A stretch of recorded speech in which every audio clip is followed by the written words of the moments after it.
ഇന്ന് ഞാൻ എളുപ്പത്തിലൊരു നാരങ്ങ അച്ചാറാണ് ഉണ്ടാക്കുന്നത്. അതിനുവേണ്ടി നാരങ്ങ ഇതുപോലെ പുഴുങ്ങി കട്ട് ചെയ്ത് മാറ്റി വെച്ചു. ഇനി ഞാൻ ഉപയോഗിക്കുന്നത് ഇഞ്ചിയും വെളുത്തുള്ളിയുടെ പേസ്റ്റാണ്. അത് ചീനിച്ചട്ടി ചൂടാകുമ്പോൾ 3 സ്പൂൺ നല്ലെണ്ണ ഒഴിച്ച് കടുകിട്ട് പൊട്ടുമ്പോൾ അതിലേക്ക് ഞാൻ 1 സ്പൂൺ ഇഞ്ചിയുടെ പേസ്റ്റും 1.5-2 സ്പൂണോളം ഉണ്ടായിരുന്നു വെളുത്തുള്ളിയുടെ പേസ്റ്റും ഇട്ട് കൊടുത്ത് നമുക്കൊന്ന് ഇളക്കി കൊടുക്കാം. ഒന്ന് ഇളക്കി നല്ല എണ്ണയുമായിട്ട് നമുക്ക് യോജിപ്പിക്കാം. എൻ്റെ ഈ വീഡിയോ കണ്ട് ഇഷ്ടപ്പെടുന്നവർ ലൈക്ക് ചെയ്യാനും ഷെയർ ചെയ്യാനും കമൻറ്റ് ചെയ്യാനും മറക്കരുത്. നിങ്ങളുടെ സഹകരണമാണ് എൻ്റെ വിജയം. അതിനുശേഷം ഇതുപോലെ 2 തണ്ട് കറിവേപ്പില ഇട്ട് കൊടുക്കാം.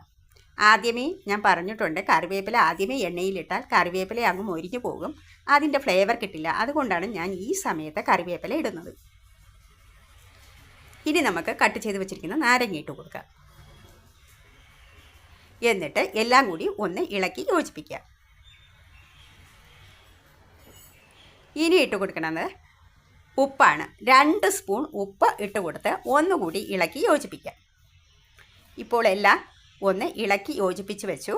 ഇനി അതിനുശേഷം ഗ്യാസ് സിമ്മിൽ വെച്ചിട്ട് നമുക്ക് ഒരു അടപ്പ് കൊണ്ട് അടച്ച് ഒന്ന് ആവി കയറ്റാം. ആവി കയറ്റിയപ്പോൾ നാരങ്ങയിലുള്ള വെള്ളമെല്ലാം ഇറങ്ങി നാരങ്ങയും തോലും ഒന്ന് വെന്തിട്ടുണ്ട്.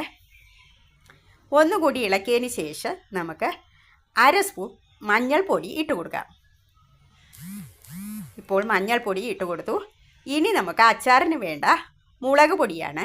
ഞാൻ 1 സ്പൂൺ കാശ്മീരി മുളക് പൊടിയും 1 സ്പൂൺ സാധാരണ മുളക് പൊടിയുമാണ് ഇട്ട് കൊടുത്തത്.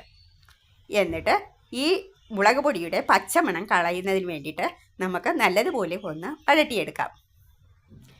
മുളക് പൊടി ഈ കളറിലേക്ക് ആയി വരും.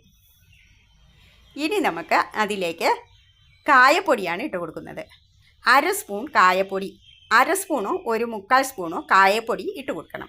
നാരങ്ങയ്ക്ക് ഉപ്പും കായവും എരിവും എല്ലാം കൂടി ചേർന്നാൽ മാത്രമേ നാരങ്ങയുടെ കവർപ്പ് അറിയാതിരിക്കൂ. ഈ സമയത്ത് ഉപ്പൊക്കെ നോക്കിയതിന് ശേഷം പോരെങ്കിൽ കുറച്ചുകൂടി ഇട്ട് കൊടുക്കാം. ഇനി ഞാൻ ഇട്ട് കൊടുക്കുന്നത് ഉലുവപ്പൊടിയാണ്. ഉലുവപ്പൊടി ഒരു 1/4 സ്പൂൺ മതിയാകും. അല്ലെങ്കിൽ കയ്പ്പ്, നാരങ്ങയുടെ കയ്പ്പും ഉലുവയുടെ കയ്പ്പുമായിട്ട് കയ്പ്പ് കൂടുതലാകും. ഇനി നമുക്ക് ഇതിലേക്ക് 1 ഗ്ലാസ് തിളച്ച വെള്ളം ഒഴിച്ച് കൊടുക്കാം. എന്നിട്ട് ഗ്യാസ് മീഡിയത്തിൽ വെച്ച് ഇതുപോലെ നമുക്ക് വറ്റിച്ചെടുക്കാം.